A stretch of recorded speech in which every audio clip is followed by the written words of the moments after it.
Terima kasih Anda masih bersama kami di Kompas Petang, saya Cynthia Rompas. Saudara, kekuatan skuad Garuda makin bertambah menjelang laga melawan Myanmar di Grup B Piala AFF 2024. Penyerang Rafael Struijk sudah tiba dan siap dimainkan di pertandingan tersebut.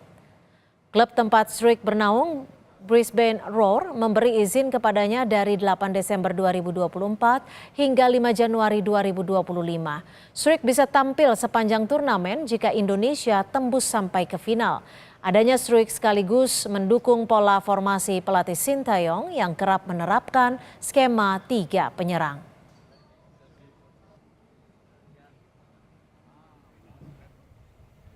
Pelatih Timnas Indonesia Sintayong menilai peluang menang melawan Myanmar di laga pembuka Grup B Piala AFF 2024 masih ada. Meski timnya menurunkan skuad U22, sementara tim lawan menurunkan tim senior. Sintayong percaya diri dapat meraih kemenangan melawan Myanmar. Terlebih dari 3 pertemuan terakhir, skuad Garuda selalu menang atas Myanmar. 미얀마 팀은 일단 승인 대표팀 나오니까 아무래도 우리보다 더 좋은 팀이지 않을까 조심스럽게 생각하고 있고 그렇지만 우리가 조직이나 모든 것을 잘 만들어서 나가면 승산은 분명히 있을 것이다 생각합니다. Timnas Indonesia malam ini akan bertemu Myanmar di laga perdana Grup B Piala AFF 2024. Kami akan membahasnya bersama pengamat sepak bola, sudah ada Anton Sanjoyo. Selamat petang Bung Joy, ini kalau dilihat pertandingan malam nanti didominasi pemain muda. Akan seperti apa taktik yang akan digulirkan oleh Sintayong? Ya, kalau buat saya masih tanda tanya ya, karena memang kalau dilihat dari susunan atau roster pemain yang dipanggil ini ya, dari U22 ini ya udah paling bagus. Sebagian besar mereka malah sudah dilatih Sintayong pada umur 18. Ada juga beberapa pemain yang disiapkan untuk Piala Dunia U20. Lalu ditambah beberapa pemain senior yang sudah malang melintang di Piala Asia dan kualifikasi Piala Dunia. Jadi memang ini masih gado-gado banget dan saya sebetulnya menunggu apa yang akan terjadi pada tim yang menurut saya memang kan kumpulnya secara bareng lalu tanding kompetitif kan jarang gitu loh. Nah, cuma kan Sintayong punya pengalaman untuk memadukan tim yang jarang kumpul bareng. Kalau kita lihat di kualifikasi Piala Dunia kan tim dia juga jarang kumpul bareng.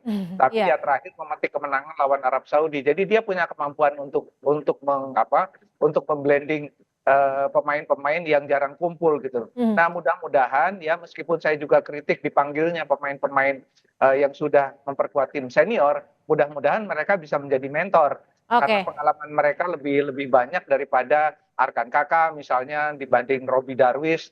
Itu mereka akan menjadi panutan lah di lapangan. Tapi kalau dari formasi sendiri nanti Sintayong akan menurunkan ataupun menggunakan formasi apa dan penyerangnya yang akan diturunkan siapa-siapa saja nih Bung Joy?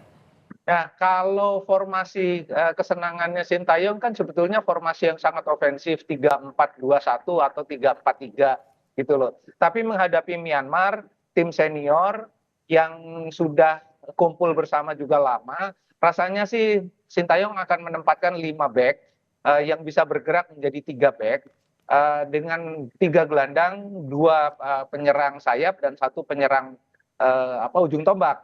Nah, ini yang masih akan menjadi tanda tanya karena Rafael Struijk kan baru saja bergabung. Sementara yang paling siap barangkali Hoki Caraka di sektor striker untuk nomor punggung 9 ya. Tapi kalau misalnya di belakangnya ada Marcelino Ferdinand, di sayap kanan ada Asnawi atau ada Pratama Arhan, saya rasa sih di sisi kiri ya, saya rasa sih kekuatan Indonesia cukup bagus lah ya untuk melawan Myanmar yang dalam 10 pertemuan terakhir kan memang nggak bagus rekornya melawan Indonesia. Mereka 5 kali kalah, tapi yang dihadapi adalah Indonesia senior, itu persoalannya. Nah, ini kalau nanti malam seperti apa nih? Kalau memang Indonesia tidak pernah kalah, tapi di sisi lain saat itu tidak pernah kalah ketika melawan senior. Ini keyakinan pemain untuk bisa maksimal akan seperti apa, Bung Joy? saya rasa dengan tidak terlalu jauhnya umur mereka ya, bahkan kan yang tim yang sudah memperkuat senior pun umurnya nggak jauh. Bahkan Marcelino baru 21 tahun kalau nggak salah. Jadi sebetulnya secara umur mereka hampir sama. Jadi mudah-mudahan sih confidence-nya naik ya. Karena kalau Marcelino bisa memperkuat tim senior, kenapa yang lain tidak gitu. Nah, ini kan membuat mereka akan percaya diri. Menghadapi tuan rumah saya rasa sih tidak terlalu masalah ya, kecuali barangkali pemain-pemain yang jarang tampil di event internasional. Kalau Marcelino, Pratama Arhan, Struijk, Asnawi, mereka sudah sangat pengalaman, nggak ada masalah lah. Ya mudah-mudahan 4 pemain senior itu yang sudah bergabung bisa menjadi pendorong ya, bisa membawa dalam tanda kutip adik-adiknya ke level permainan yang lebih baik. Oke, tapi kalau dilihat dari kekuatan Myanmar, karena banyaknya pemain senior Myanmar yang diturunkan, apa saja yang harus diwaspadai, Bung Joy? Saya rasa sih kalau dari sisi kecepatan dari dulu kan Myanmar ini mirip-mirip Vietnam lah, gitu ya.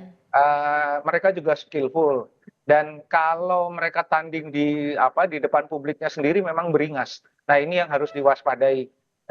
Mereka juga bermainnya agak keras supaya tidak terpancing lah terutama pemain-pemain muda.